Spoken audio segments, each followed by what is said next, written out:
Tamanha é a tua glória sobre nós.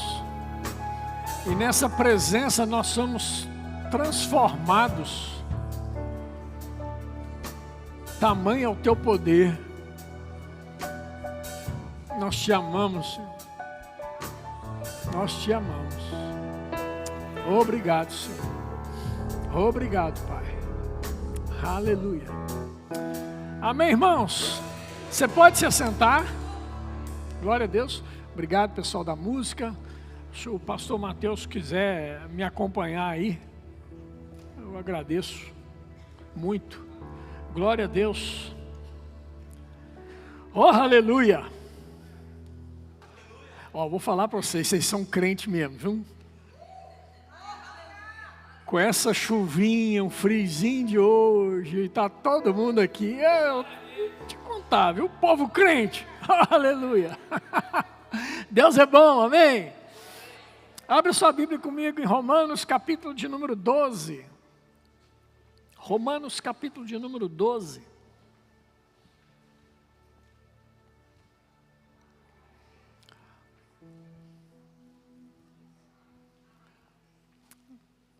Você abriu? Romanos 12, versículo 1 a 2 diz assim: Rogo-vos, pois, irmãos, pelas misericórdias de Deus, que apresenteis o vosso corpo por sacrifício vivo, santo e agradável a Deus, que é o vosso culto racional. E não vos conformeis com este século, mas transformai-vos pela renovação da vossa mente, para que experimenteis qual seja a boa, agradável e perfeita vontade de Deus.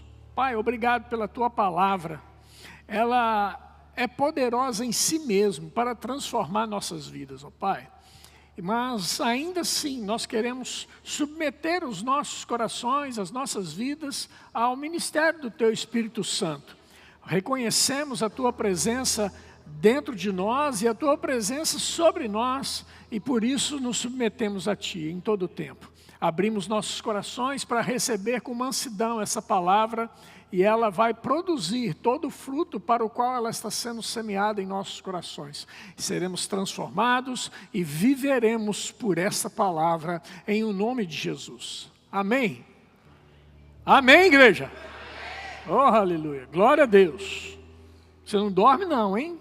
Fica acordado. Se você vê seu irmão fechando o olhinho aí, ó, você dá uma cutucada nele e fala assim: acorda, vaso. Amém? Glória a Deus. Irmãos, o apóstolo Paulo, ao escrever aqui esse texto de Romanos, que a gente tanto prega e tanto ensina sobre ele aqui nessa igreja, ele começa com uma palavra que é muito forte. Ele fala, rogo-vos. E rogar aqui, às vezes a gente lê tão corriqueiramente, né? Fala, rogo-vos, pois, irmãos. E a gente não percebe, muitas vezes, o peso dessa palavra. Porque rogar é como se a pessoa pegasse a outra e sacudisse ela. Olha, eu prezo pela sua vida, tanto que eu quero que você preste atenção no que eu estou a dizer e pratique aquilo que eu estou a dizer. É com veemência mesmo que o apóstolo Paulo está a falar isso, porque ele sabe a importância do que vem a seguir. Ele sabe exatamente a importância que é renovar a mente, irmãos. Por isso ele fala com tanta veemência com os irmãos de Roma, da importância que é renovar a mente. Por que é importante renovar a mente? Porque, irmãos, invariavelmente eu e você somos sujeitos a todo tipo de informação durante o nosso dia. Informações boas e informações ruins. Sim ou não? Quantos de nós já não recebemos informações negativas a respeito do seu dia?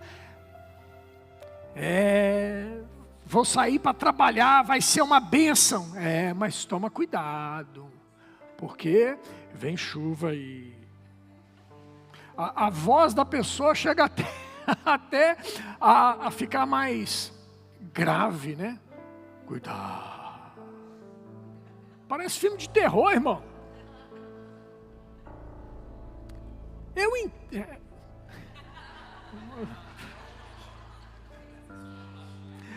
Eu entendo, eu percebo essas coisas, irmãos. Que quando uma pessoa fala com você, ela não está falando no intuito de trazer para você uma condenação, ou dizer para você que realmente está tudo ruim. Mas não, irmãos, nós temos que prestar atenção no que tem por trás disso.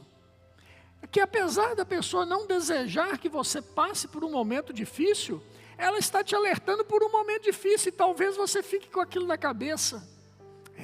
Tenho que tomar cuidado. Quando na verdade eu e você deveríamos nos agarrar àquilo que a palavra de Deus diz: o Senhor me guarda, eu sei.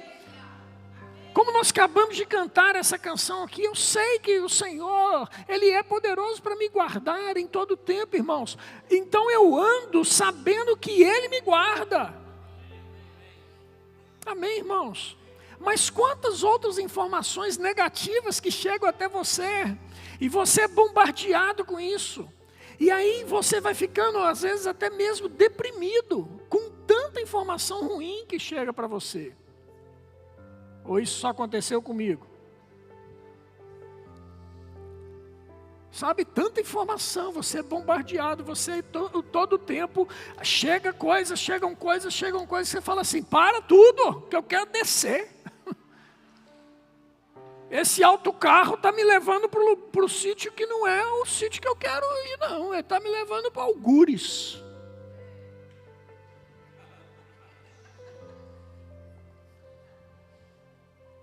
Vou apertar a tecla SAP para os brasileiros que estão a nos ver pela internet. Algures é para algum lugar.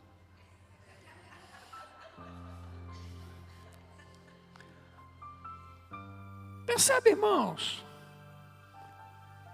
Você não é obrigado a ficar nesse autocarro da negatividade, não.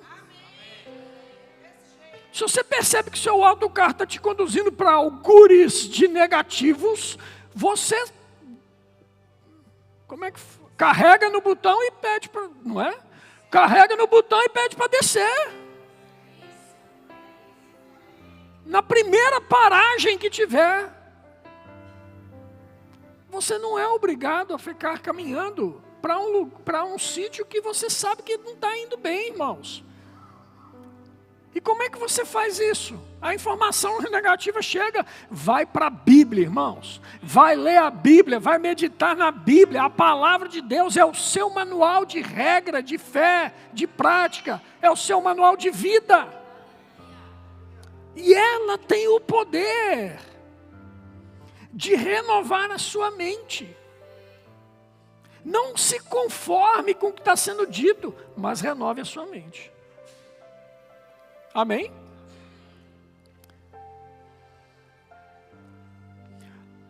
Mas como renovar a mente? Agora vem aonde eu vou entrar no tema de hoje. Como renovar a mente quando tudo parece conspirar contra nós? E nossas forças parecem que se foram. O que fazer? Essa é a pergunta de 1 milhão de euros. Irmãos, dificuldade todos nós vamos ter. Mas sabe aqueles dias que o céu parece que está de bronze? Sabe aqueles dias que tudo dá errado? Sabe aqueles dias que você fala assim: olha, acabou. Tinha um cartoon da Hanna-Barbera, que passava na época da televisão, da época do pastor Jean. Ele me mostrou que o bichinho lá falava assim: ó dia, ó vida, ó azar. Tudo estava ruim.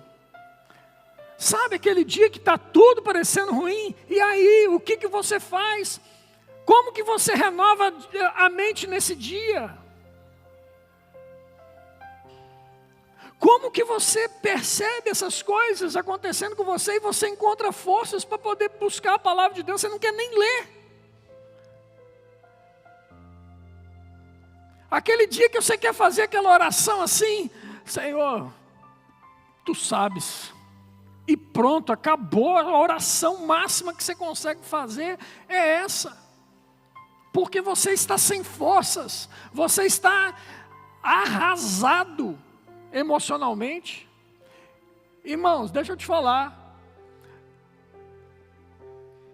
Eu não desejo que você chegue nesse dia não, mas esse dia pode chegar na sua vida. E você talvez já tenha até vivido esses dias, como eu já vivi dias assim.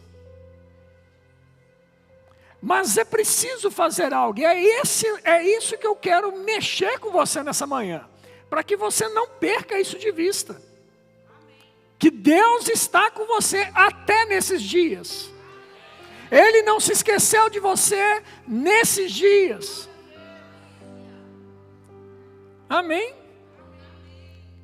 O tema dessa mensagem da mensagem de hoje é dias de pressão. Pressão. Eu vou repetir para você, dias de pressão. Pressão. O dia que você se sente mais pressionado, é o dia que você tem que buscar forças para colocar pressão sobre a pressão. Amém? Eu queria que colocasse uma imagem aí, para mim no telão. Deixa eu ver se ela aparece. Gente do céu. Olha que bicho feio. Isso é um peixe.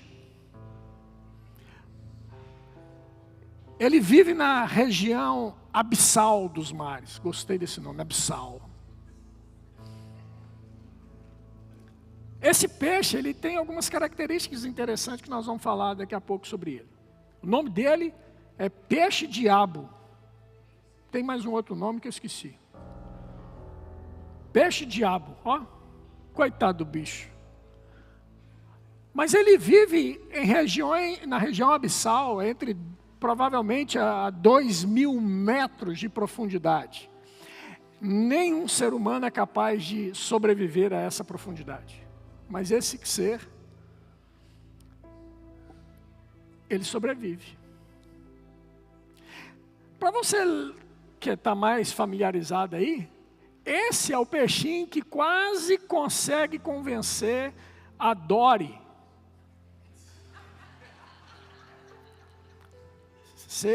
A Dory é daquele desenho animado da Pixar. Buscando Nemo. Como é que chama lá? Procurando Nemo. A procura de Nemo.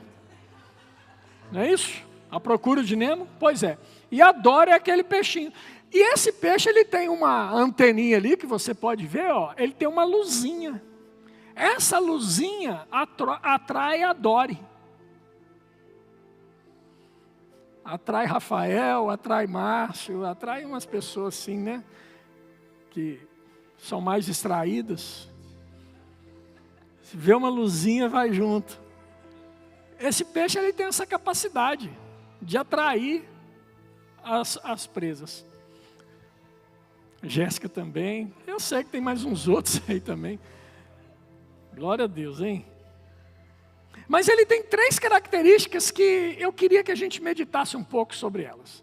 Pode deixar Eu vou batizar esse peixe de outro nome, irmão. Eu não gosto do nome que deram para ele, não. Prefiro que seja o peixe feio. Deixa o peixe feio aí.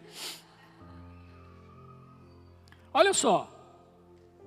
Primeira característica dele, porque ele sobrevive a uma região de mais de 2.000 metros de profundidade, onde a pressão seria suficiente para explodir com ele.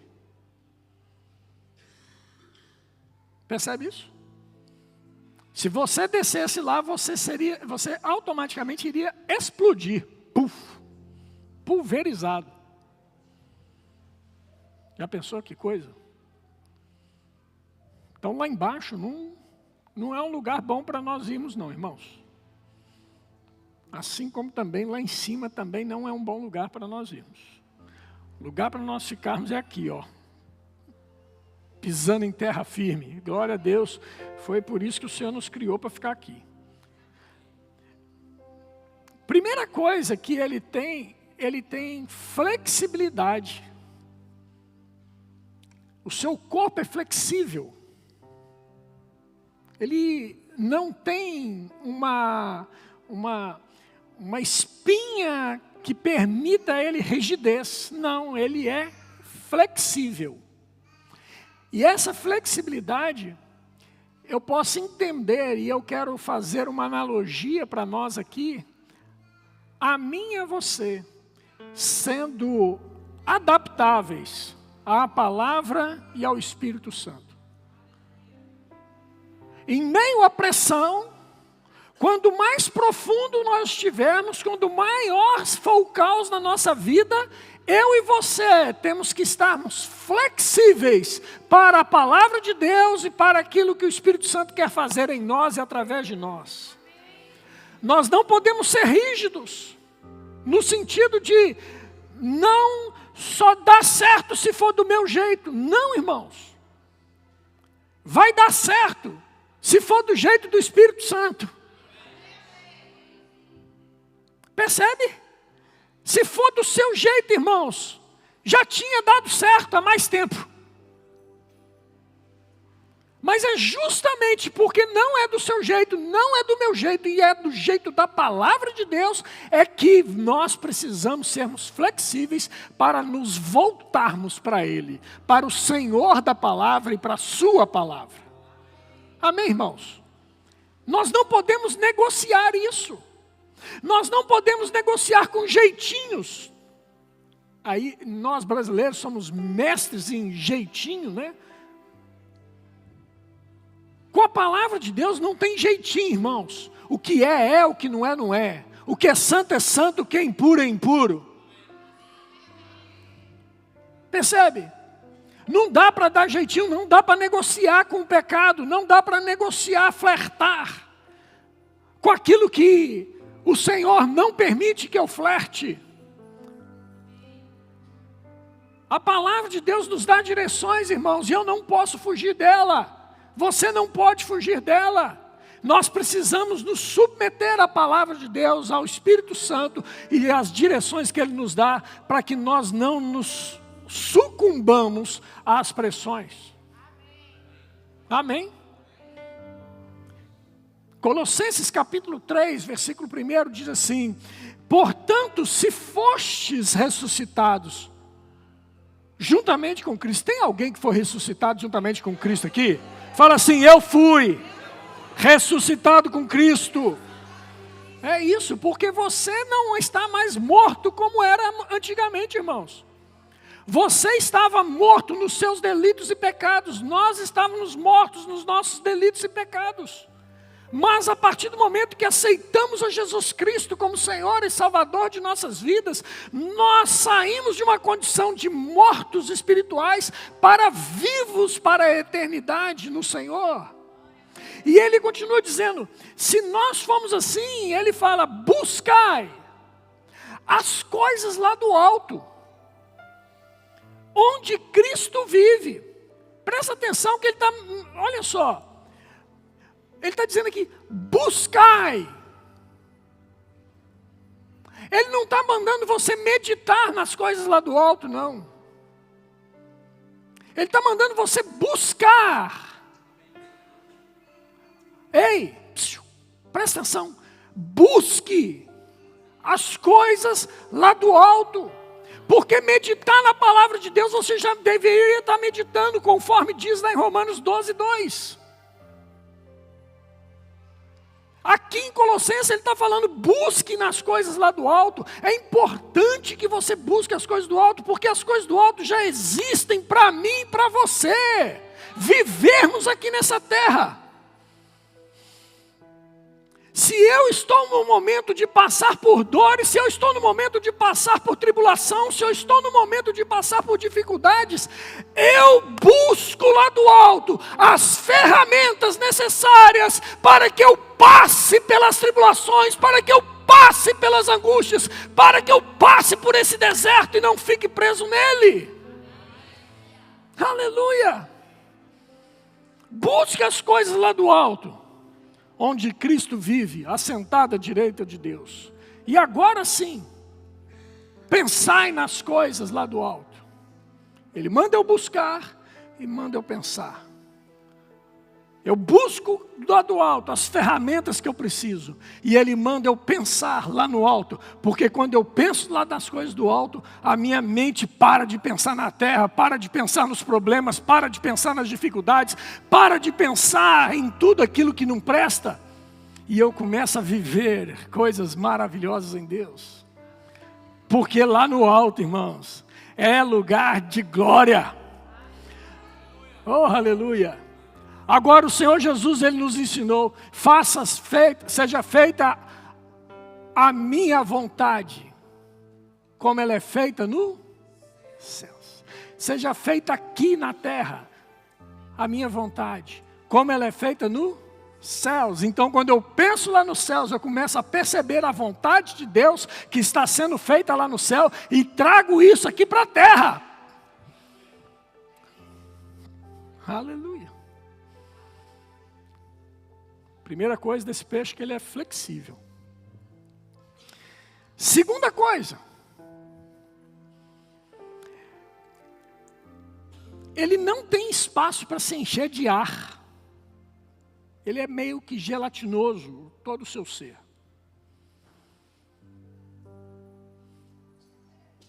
E aí eu fico pensando, para trazer também uma analogia para nós.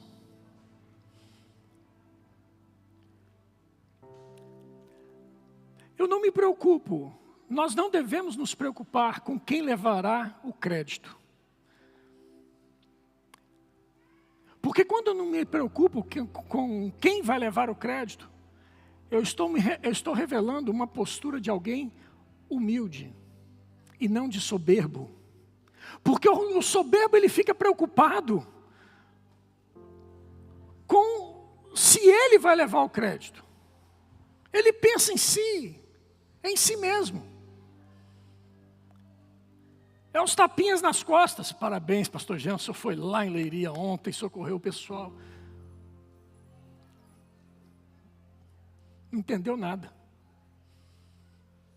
Entendeu nada. Fazemos o que fazemos, irmãos, por amor. Fazemos o que fazemos porque compreendemos que Ele fez por nós primeiro, irmãos. Amém. Olha o que diz em 1 Pedro, capítulo 5, verso 5, diz assim: rogo igualmente aos jovens, sede submissos aos que são mais velhos. Eu vou falar de novo. Rogo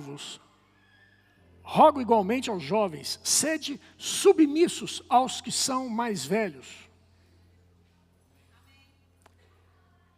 Outros sim, no trato de uns com os outros, cingivos de toda humildade. Porque Deus, agora presta atenção, Deus resiste aos soberbos, contudo, aos humildes concede a sua graça. Olha para mim aqui. A humildade, irmãos, e a soberba são lados opostos. Caminham em situações completamente diferentes. E a humildade é você reconhecer a palavra de Deus como autoridade sobre sua vida e se submeter a ela. Isso é ser humilde. A soberba é justamente o contrário disso. Eu sei tudo, eu não preciso de mais nada. Eu sei tudo. Eu sou bom. Sabe, irmãos, quando nós entramos nessa seara de soberba, irmãos, nós estamos nos enchendo de ar. E quando tem muito ar dentro de nós, nós estamos nós estamos prestes a explodir na hora da pressão. Porque na hora da pressão, irmãos, a soberba não tem solidez, não tem sustentação em si mesma. A soberba vai provocar destruição. Mas quanto mais humilde nós somos, mais nós nos esvaziamos de nós mesmos, para que Cristo seja tudo em nós. E quando a pressão vier, irmãos, nós estamos cheios de Deus, cheios da sua palavra, cheios da presença do Espírito Santo. Pode vir a pressão. Você pode até se sentir abalado, mas você sabe, porque sabe que existe algo maior dentro de você. Amém? 1 Timóteo capítulo 4, verso 12 também diz assim: ninguém despreze a tua mocidade, pelo contrário, torna-te padrão dos fiéis, na palavra, no procedimento, no amor, na fé, na pureza. O soberbo não se torna padrão de ninguém, mas o humilde se torna padrão. O soberbo, ele tropeça nas suas próprias palavras, nas suas próprias conquistas, mas isso é temporário, é transitório. Logo a ruína se aproximará dele e será grande a sua destruição. Não sou eu que estou dizendo isso, irmãos. Quem diz isso é a palavra de Deus. Então o nosso melhor lugar para nós estarmos é no lugar de humildade, reconhecendo a palavra do Senhor sobre nossas vidas. Amém? Terceiro lugar, esse peixe, o peixe feio, ele é adaptável quimicamente para resistir às pressões. Essa química está nele, faz parte do ADN dele. Assim também somos nós. O nosso ADN nos torna naturalmente capazes de resistirmos a pressões, porque o nosso ADN é o ADN do Pai. Efésios capítulo 2, no verso 8 diz: porque pela graça sois salvos, mediante a fé, isto não vem de vós, é dom de Deus, não de obras, para que ninguém se glorie. Pois somos feituras dele, presta atenção, somos feitura dele, criados em Cristo Jesus para boas obras, as quais Deus de antemão preparou para que andássemos nela. Nós fomos feitos à imagem e semelhança dele. Nós temos o DNA dele. Nós somos a cara do papai.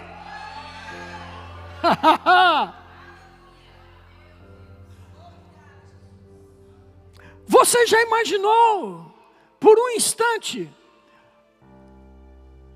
quando Lúcifer, quando Satanás decidiu fazer uma rebelião no céu e levou um terço da igreja, não, um terço dos anjos, um terço dos anjos com ele. Você imaginou assim, Deus falando assim: Gabriel, Miguel, o que seremos de nós agora? Satanás fez uma rebelião e levou um terço dos anjos. O que eu vou fazer? Já imaginou Deus fazendo assim? Não, hein? Por quê? Porque Deus é Deus. O ADN dele não se sente pressionado a nada. Saiu um terço dos anjos. A palavra de Deus diz que o Senhor, Ele ri dos seus inimigos.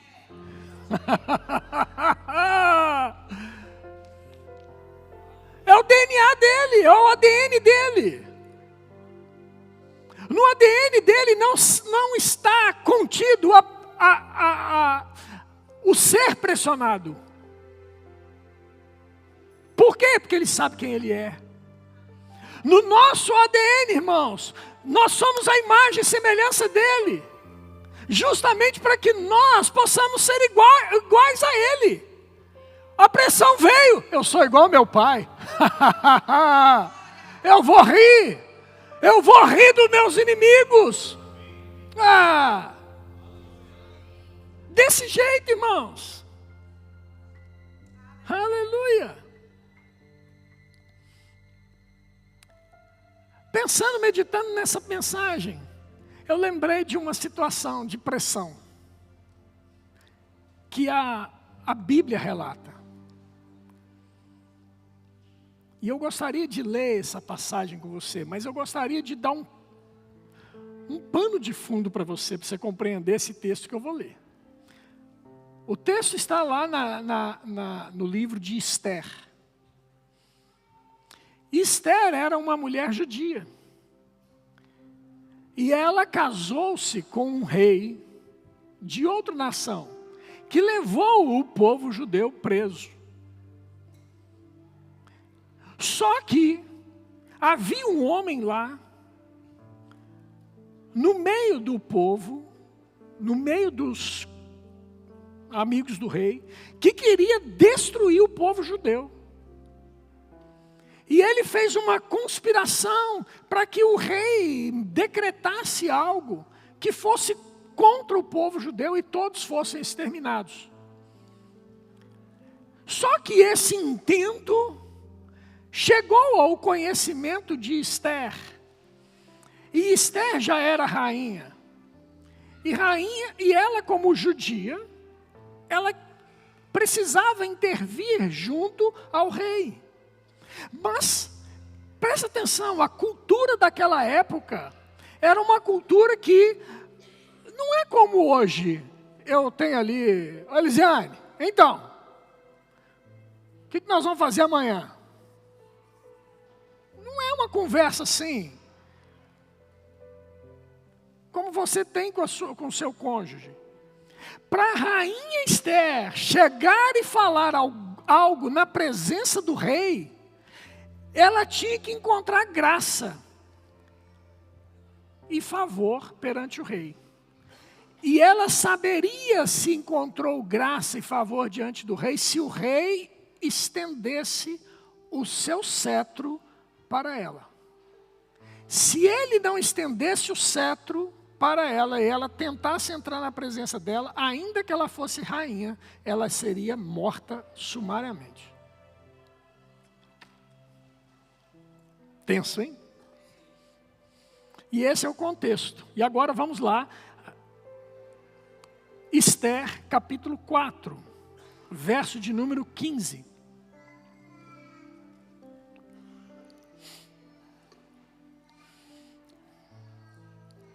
Diz assim a palavra de Deus. Esther, capítulo 4, verso 15. Então disse Esther que respondessem a Mordecai: vai, ajunta todos os judeus que acharem em Suzã, e jejuai por mim, e não comais nem bebais por 3 dias, nem de noite, nem de dia. Eu e as minhas servas também jejuaremos. Depois irei ter com o rei, ainda que é contra a lei. Se perecer, pereci. Então se foi Mordecai e tudo fez segundo Esther lhe havia ordenado. Capítulo 5, verso 1 agora. Ao terceiro dia, Esther se aprontou com seus trajes reais, se pôs no pátio interior da casa do rei, defronte da residência do rei. O rei estava assentado no seu trono real, fronteiro à porta da residência.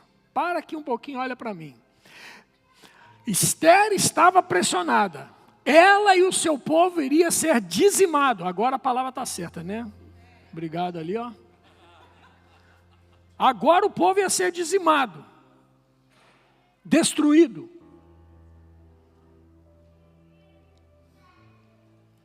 E ela busca uma estratégia. Vai o quê? Eu vou me consagrar. No meio da pressão, consagre-se, irmão. No meio da pressão, vá colocar pressão na pressão, dentro do seu quarto, vai orar. Pai, eu estou aqui na tua presença. Eu estou na tua presença, Senhor, e eu rasgo diante de ti as minhas vestes, o meu coração, e me aproximo de ti.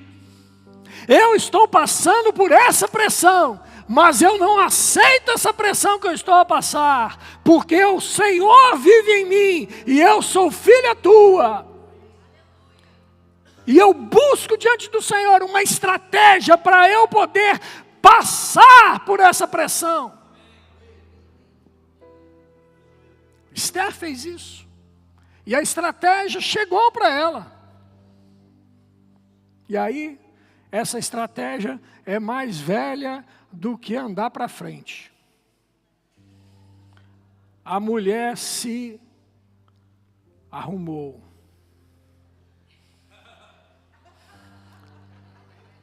Ela ficou linda e maravilhosa. E foi passar na frente do rei.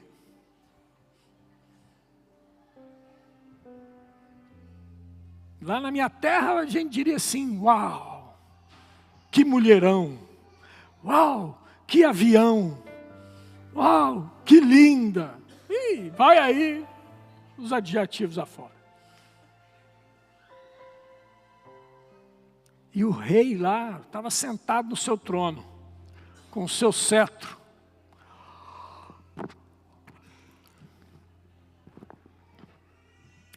E ele pega o seu cetro e ele vê Rainha Esther daquele jeito, toda linda, maravilhosa, toda adornada. Deixa eu fazer um parênteses aqui. Ô irmã, seja sábia. Seja sábia. Não vai dormir com a camiseta, com a t-shirt do Seguro ou do outro, do André Ventura, não. Não, que é isso? Chega disso. Vai se produzir. Sabe? Não vai dormir com a camisa do candidato, não, irmão. Irmã. Se arrume. Tudo certo. Você lembrou de certa pessoa, né? Eu sei que você lembrou. Agora, no versículo 2, olha o que acontece. Quando o rei viu a rainha Esther parada no pátio, ele falou: essa me serve. Não disse isso não, ele falou outra coisa. Diz assim: estendeu o rei para Esther o cetro de ouro da sua mão. Esther se chegou e tocou a ponta do cetro. Depois de tocar a ponta do cetro, ela falou. Então lhe disse o rei: que é o que tens, rainha Esther? Ou qual é a tua petição? Até metade do reino se te dará. Rei-te a glória! Eu não devia dar esse conselho para vocês não, que vocês vão arrancar até o último cêntimo da carteira desses homens hoje. Mas é isso, irmão. Seja sábia. Você quer alguma coisa? Não entra no embate, não. Seja sábia. Com sabedoria, o homem vai dar o reino inteiro para você. Percebe? Está a funcionar, irmãos. Mas o que eu quero trazer para você, irmãos, que quando a pressão aparece diante de nós, nós não podemos nos sucumbir à pressão. Mas no meio da pressão eu vou adorar, no meio da pressão eu vou orar, no meio da pressão eu vou buscar a face de Deus, no meio da pressão eu vou buscar uma direção, uma ferramenta, uma inspiração, a qual possa fazer com que eu transforme a minha realidade à volta. Esther entendeu isso. Esther percebeu isso, irmãos. Na hora da pressão no sentido contrário. A pressão nessa região que esse peixe vive, o peixe feio vive, é de cerca aí de 2 toneladas. Imagina você sendo esmagado por 2 toneladas. Agora, por que ele não é esmagado? Porque dentro dele há uma pressão no sentido contrário de outras 2 toneladas. Se vem 2 toneladas para cá, vai 2 toneladas para lá. E que você que estudou um pouquinho de física e sabe que as 2 toneladas no sentido contrário, elas se anulam.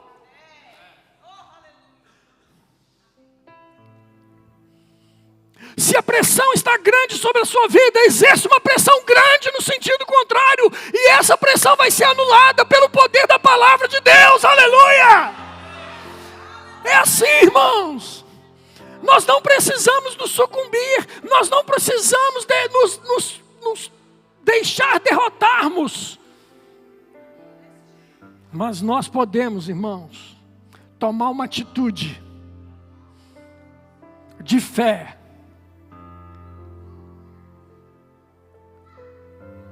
Eu sei que meu Redentor vive.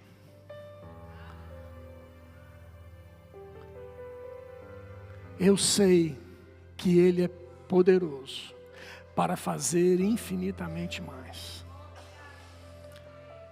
Tem um salmo que fala assim, que acho que é Salmo 126. Deixa eu ver se é isso mesmo. Eu quero ser fiel ao que ele diz. Salmo 126.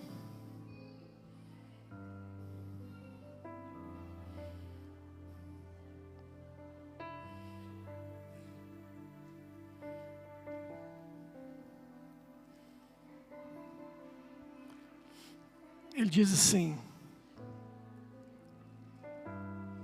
quando o Senhor restaurou a sorte de Sião, ficamos como quem sonha. Então a nossa boca se encheu de riso, e a nossa língua de júbilo. Então entre as nações se dizia: grandes coisas fez o Senhor, grandes coisas o Senhor tem feito por eles. Com efeito, grandes coisas fez o Senhor por nós, por isso estamos alegres. Dizer isso num momento como esse aqui, irmãos, é maravilhoso. Mas olha quando eles estavam dizer isso. Eles estavam dizer isso quando restaura, Senhor, a nossa sorte como as tormentes no Negueb. Os que com lágrimas semeiam, com júbilo ceifarão. Quem sai andando e chorando enquanto semeia, voltará com júbilo trazendo os seus feixes. Eles estavam vivendo momentos de pressão. Eles estavam vivendo momentos de aprisionamento. Estavam vivendo momentos de choro, de angústia. Talvez até decepcionados. Mas em meio a essa situação, eles encontram forças para poder bendizer o Senhor e glorificar o nome dEle, e extrair de dentro deles aquilo que um dia já foi colocado dentro.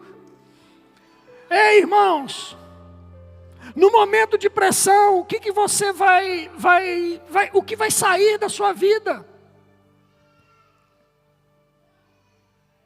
Você vai deixar sair da sua vida aquilo que você deixou entrar. Por isso que é importante renovarmos a nossa mente. Sabe, outro dia o Alex está aí não, né? Outro dia o Alex, ministrando aqui na nossa igreja, ele usou o exemplo da esponja com água, embebida em água. Irmãos, a esponja, ela absorve tudo aquilo que você mergulha ela. Se for detergente, é detergente. Se for água, é água. Se for cola, é cola. Mas o interessante da esponja é que da esponja só sai aquilo na qual ela foi embebida em algum momento. A minha pergunta para você e para mim também é: em que nós estamos sendo inseridos, embebidos, para que na hora da pressão, que alguém apertar-nos, vai sair o que da minha vida? Vai sair o que da sua vida?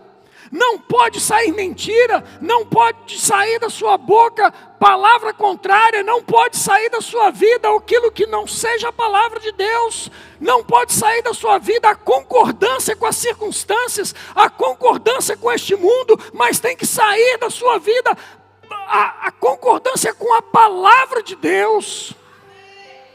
O que a palavra de Deus diz a meu e a seu respeito, irmão? O que a palavra de Deus diz a meu e seu respeito? É isso que tem que sair da sua boca. Aleluia. Eu estou a passar um momento difícil, eu estou a passar um momento de adversidade, mas eu estou a passar. Eu não vou ficar, porque a palavra de Deus me garante que eu sou mais do que vencedor em Cristo Jesus. A palavra de Deus diz que eu posso todas as coisas naquele que me fortalece, inclusive passar por momentos como esses difíceis. Eu posso. A palavra de Deus diz que eu posso renovar a minha mente, eu posso pensar nas coisas lá do alto, eu posso buscar as coisas lá do alto. Percebe, irmãos? As coisas se tornam diferentes quando nós submetemos a nossa vida à palavra de Deus. No meio da pressão. Amém? Você pode ficar de pé?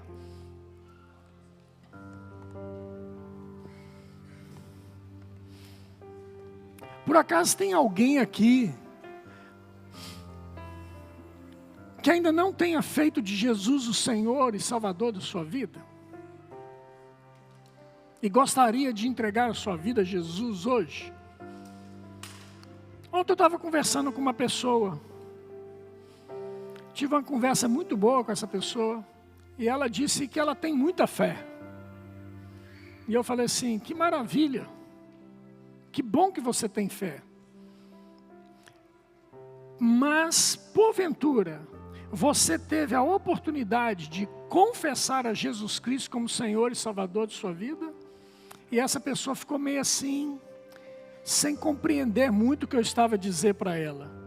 E aí, eu peguei e li essa passagem para ele. E falei assim: olha o que diz a Bíblia. Se com a tua boca confessares Jesus como Senhor, e em teu coração creres que Deus o ressuscitou dentre os mortos, serás salvo. A salvação, ela precisa de uma tríplice, de um tripé, para se estabelecer na minha vida e na sua vida. Que tripé é esse? Olha só.